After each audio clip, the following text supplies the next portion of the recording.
Hello everybody, welcome to this instruction video.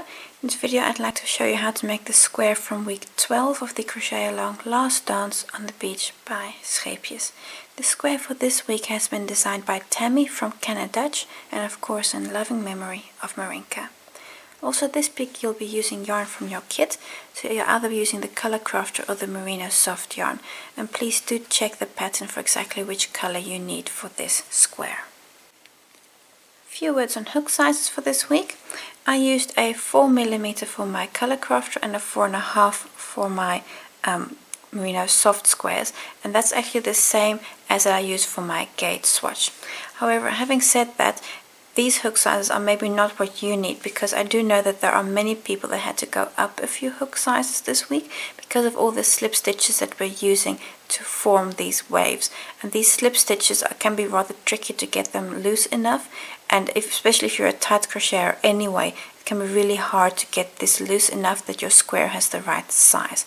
So maybe you should go up 1 or 2 hook sizes. It's all personal as always with crochet and your own style of how you hook your work. I'll take you step by step through the rows making up your pattern. It'll be the first 4 rows, these 4 and a base row, that make the pattern. I'll take you step by step through those rows. I hope it's a useful video for you. Thank you for watching.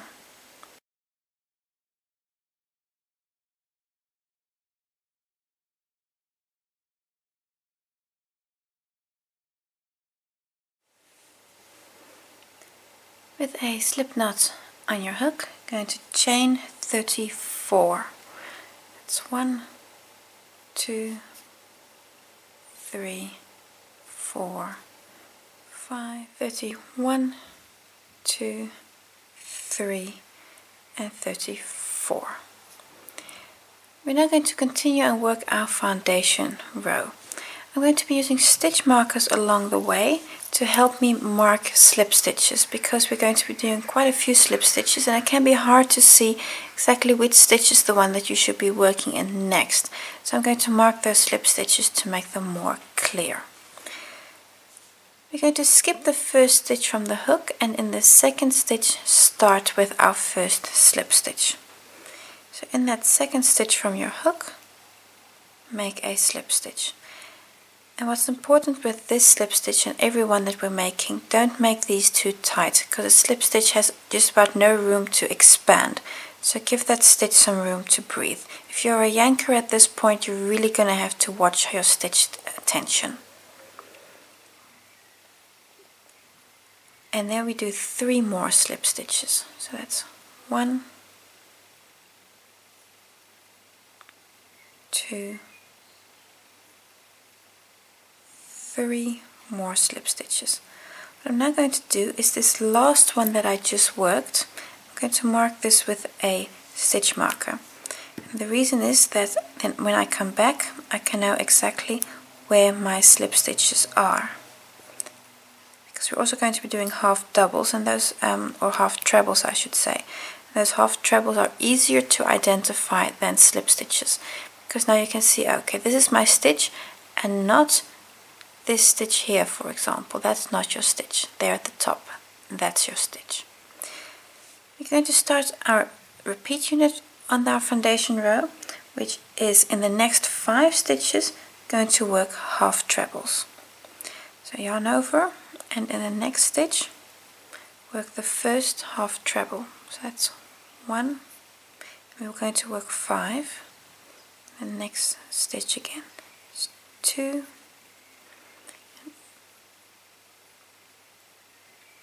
and 3, 4, and then this is number 5. So those were 5 half trebles. And we continue and again work 5 slip stitches. So 1, 2, 3, 4, and then this is number 5. 5 slip stitches, again working them reasonably loose. And that last slip stitch I'm going to mark with a stitch marker again, like so. And that gives me 5 slip stitches, and this is your repeat: 5 half trebles and 5 slip stitches. Continue with the next repeat, so that's 1, 2, 3, 4, 5 half trebles, and then again 5 slip stitches. 1, 2, 3, 4, and number 5. I'm again marking my last slip stitch. The reason why I'm marking the last one is when we come back and we work the next row, this last one is going to be the first one. And that's going to make life easier for us, knowing exactly where that stitch is. If you don't want to use these stitch markers, that's of course also just fine. This is just a tip to help you. If you don't like it, that's perfect, and just don't use them. It's only if you want to. 2, 3, 4, and this is half treble number 5. At this point you should have 4 stitches left, those last 4, and you're going to work a slip stitch on each of those. So 1, 2, 3, and then number 4, and I'm again giving these slip stitches enough room to breathe. So those were 4 slip stitches on these last stitches. I'm actually going to mark the second last stitch now with the stitch marker. Second last slip stitch that I've just worked. This is my foundation row, and from here onwards you can actually start building the pattern. For row 1, I'm going to start with the chain 2. And this chain 2 counts as your first stitch. Turn your work, and because your chain 2 counts as a first stitch, you're not going to work in that first position, but in the second position. And this is the position I just marked with a stitch marker. And I can also see why I marked it, because I can exactly see what the top of that stitch is. It's that stitch there, and not, for example, what's here to the front. That is the top of the stitch. And what's very important, this row and every row we're working from now on, we're only going to be working in the back loops. So in the next 3 stitches we're going to work a half treble.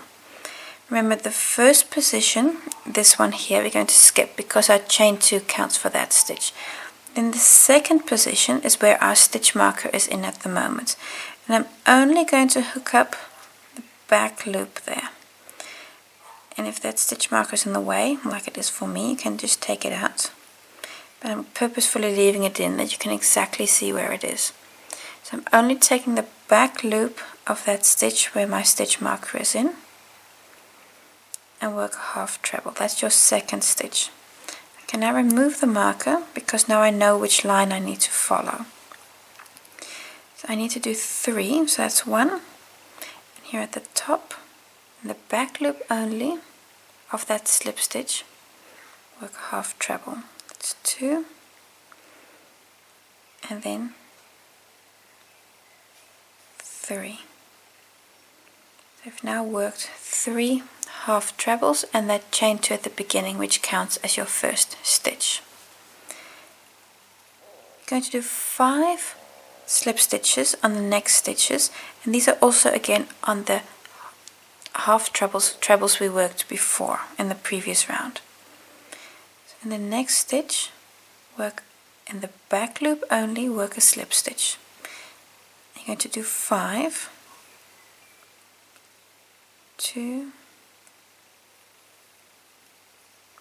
3, 4 and 5. And what's important here is, again, don't work these slip stitches too tight.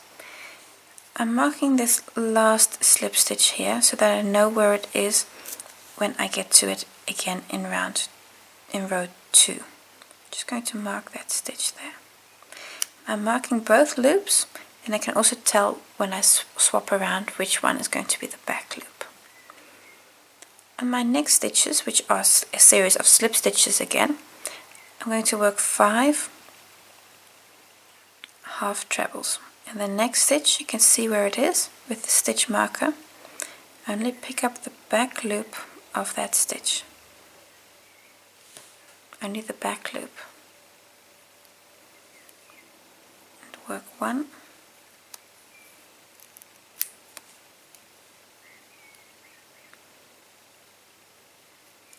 And this here's number 2. And this can be hard to see when your work is small, exactly where your stitch is. And that's why I'm also giving you the tip for the stitch markers. 3. This is number 4. I'm going to work 5 half trebles. And 5. Now again 5 slip stitches. Oh, everything only in the back loops. Don't forget, remember, only back loops. 2, 3, 4, and number 5. I'm again marking that last slip stitch that I can see where it is when I come back. The next one, again 5 half trebles in the back loop of my next stitch. So 1, I'm going to remove the stitch marker because now I've already worked in that stitch, so I don't need it anymore in there. And you can see I'm turning my work really upwards so that I really can get into that correct loop there. Because you will be forgiven for thinking that this here at the front, that this is your stitch, but it's not. If you turn it to the top, that is your stitch there, that little V, and not that V there, but that one. So this is 3, if I'm not mistaken. 1, 2, 3. Yes, you need to do 5, 4. This here's number 5. And now again 5 slip stitches. 1, 2, 3, 4, and 5. Marking the last one again, just as a reference for me. If you don't want to, that's of course perfect. That last stitch, because now you can see exactly where you worked it. If you come back, you might forget. I have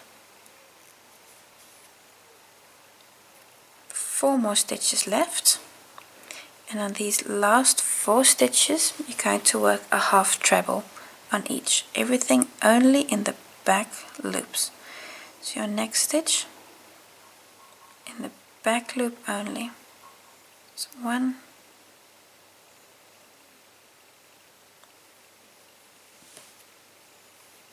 2, and this is still small, 3. So there's a bit of fiddling, especially this last one here. This last one can be very hard to get into, so there is still 1 stitch there and a half treble. You also have of course that chain 1 at the beginning. You're just going to leave that, you're not going to work into that. And that completes your first row of the pattern, and if you look closely you'll see that slowly this looks like your pattern is starting to form. I'm going to do a few more rows and then you'll really start seeing the pattern.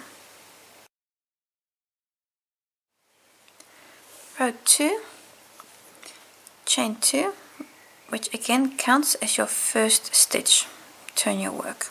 I'm going to do a half treble on the stitch on these 3 positions. Because remember, the first one you're not going to work because your chain 2 counts for that.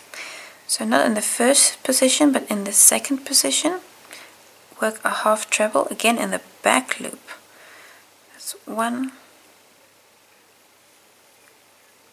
2, 3 stitches. In the back loop only work a half treble. On the next stitches you're going to work a slip stitch in the back loop only. So again, the next stitch, I've got my stitch marker in there to help me see exactly where it is. Work a slip stitch in the back loop. Now I can remove that marker. That was 1. And now you can see where your line is, because again you would be forgiven for thinking that this here is your stitch, but it's not. You need to turn it really upwards, because this V here, these are your stitches, not those. These ones here. So that's 1, 2,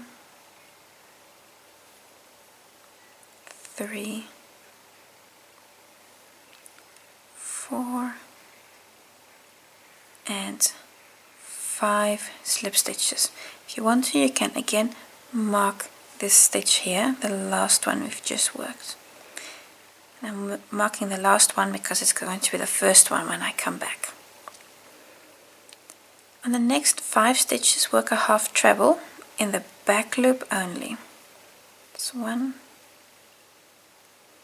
And on these half trebles you already have, that back loop is usually a bit more easy to see. It's also easier to see where your stitch is usually than it is on those slip stitches.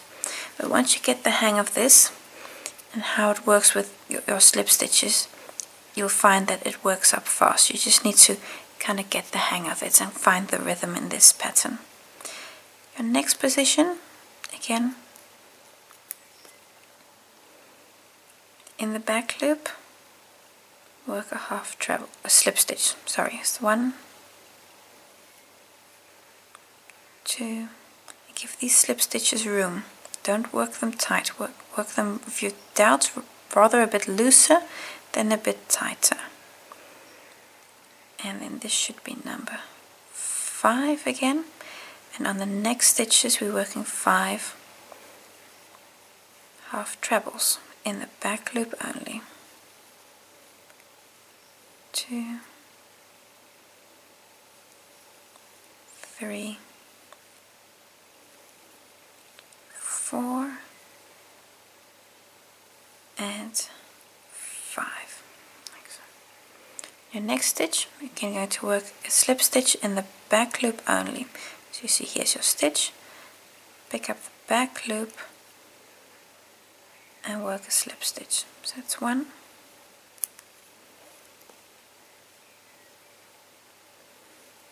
and 2, 3, 4, and 5. Just going to mark that stitch again. I forgot it there, but you can do that if you want. Just going to mark that stitch. You have 4 stitches left, 3 proper stitches and the chain 2. On those you're going to work a half treble in the back loop of each. So that's 1, 2. This is the last stitch, that's 3, that's there your last stitch. And on your chain 2 that you have here, you also need to work a half treble. So I'm going to pick up a loop on that chain 2. I'm just going to have to help it here a little bit, there we go. On that chain 2, work a half treble. Like so. Your pattern is actually the other side. Let's just look at the pattern. You can see, really can see this first little wave here that's forming, and we're going to make get our definition even better in the next few rows. At row 2, the end of row 2 is a good moment to check for size. So I'm just going to take my gauge swatch, put my work on top of that. And just want to see how you are width-wise. And I'm actually very happy with this because I'm nicely within the edges and I'm not too short, especially those slip stitches. If you don't give them enough room or you find it hard to give them room, you'll notice that your work will become smaller. It'll, in extreme cases, it might even be here. And then you really do go up a few hook sizes, 1, 2, maybe even 3 hook sizes. If you're struggling to give those slip stitches enough room. And it's just your style of working. If you're working a little more tight than I do, you'll notice that you really will have to go up 1 or 2 hook sizes. I'm happy with this, so I'm going to continue with this hook size, but make sure that you have the right size before continuing even further, because the more slip stitches you have, the more your work will contract. So if it's already too small now, it's only going to get worse. So if need be, just start again and make sure that your gauge swatch fits well. Row 3, I'm going to start with a chain 1, which does not count as anything. That's just to get you to the correct working height. So that does not count as a stitch. I'm going to start with slip stitches this time. On the first 4 stitches, you work a slip stitch. So in that first position, the very first one, work a slip stitch. That's 1. Everything in the back loop only. 2, 3, and 4. Now on the next stitch is 5 half trebles. That stitch there is the first one. I'm going to remove the stitch marker. So that's the first of 5. That's 1. Again, make sure to work in the correct loops. Turn your work upwards because that really helps to see. 2, 3, 4, and 5. Continue work 5 slip stitches.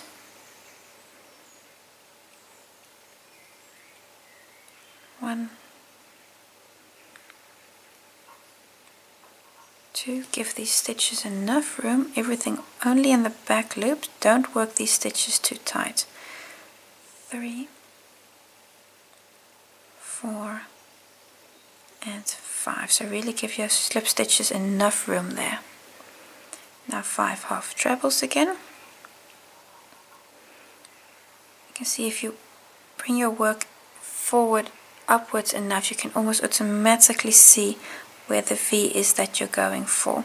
And then of course the back loop. 2, 3, 4, and 5. 5 slip stitches again. So 1, 2, 3, 4, and 5. And now again 5 half trebles again.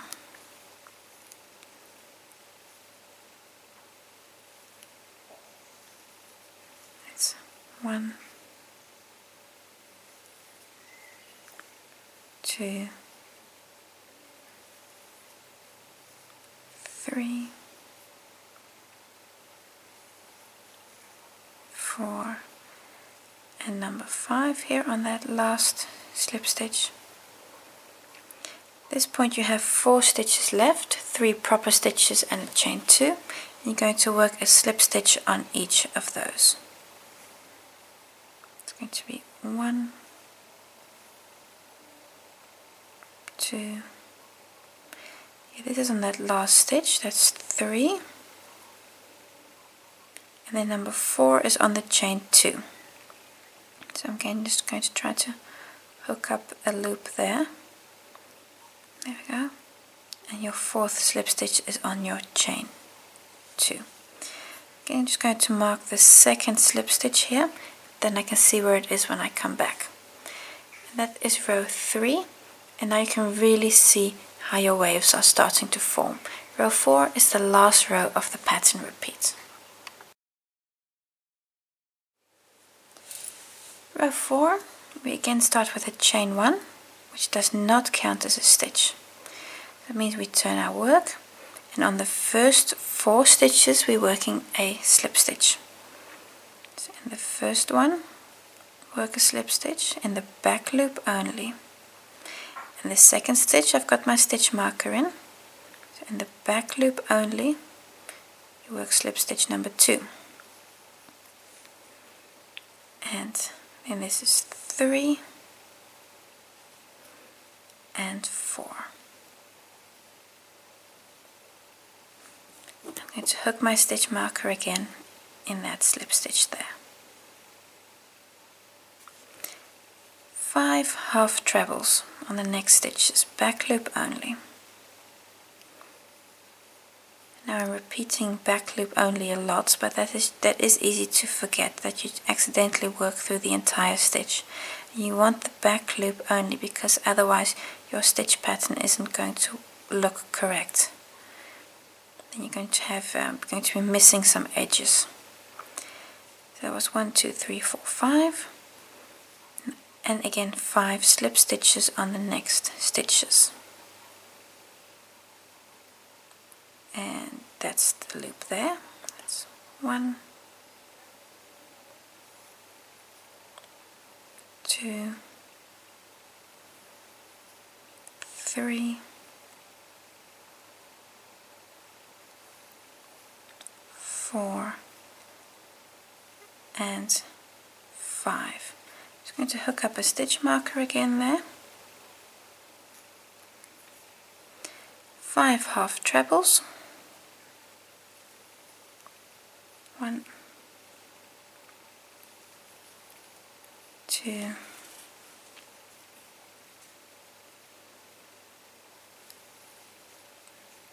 3, 4, and 5, and again 5 slip stitches. Everything in the back loop. It's 1,